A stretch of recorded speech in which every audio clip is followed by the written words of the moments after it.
I think a big question coming into this week is how will we handle success? We had a lot of success offensively at Ole Miss. Last year we had success against Kansas and Tech and didn't play well at Missouri. All of a sudden we had success at A&M and didn't play well at Baylor. So they've shown the ability to come back after difficult games, but do they have the ability when people are bragging on them for the first time offensively? Because we haven't had that. It's been a long time around here since people were pleased with what they saw offensively. How will the guys handle that? And I think that'll be a big question. Can they take that passion and enthusiasm and confidence into Stillwater? Because watching video, they should get back down to earth and go to work, because this will be the best team we've played by far. Going on the road for your first conference game changes some things. I do think it really helped us to be at Ole Miss in an environment like we'll see at Stillwater, because we've got a very young football team, and it was still fun for the guys to go win on the road. So that should help us this week. Unlike the Ole Miss trip, your travel squad gets cut to 70. So we'll have to make some hard decisions on who goes and who stays this week for the first time. We haven't had to do that. And Farrah would be part of that, obviously. If he travels and plays, what do you do with your kicking game? So you've got to look at numbers and look at it across the board.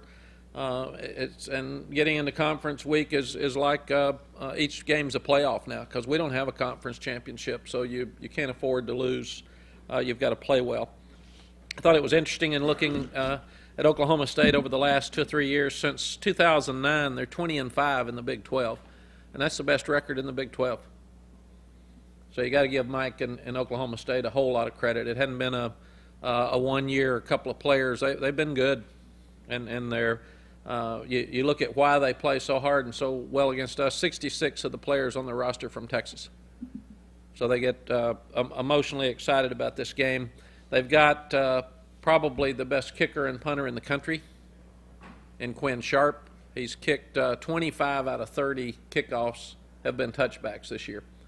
So he's done a tremendous job. He was the All-Big 12 punter and kicker last year. Both quarterbacks are good, so that won't be an issue. I don't know that we'll know which one's going to play, but we had to plan on both of them because it came down to the end in their quarterback competition to see which one would play anyway, and they are very different. Luntz is a big, tall pocket passer, very much like Whedon. Whedon was not going to run the ball much against you. Luntz is not a guy that's going to bring it down and run it. And J.W. Walsh is definitely a double threat quarterback, because he can run it, he's tough, he can throw it, and he's a really good football player. So we'll plan on preparing for both as we go in.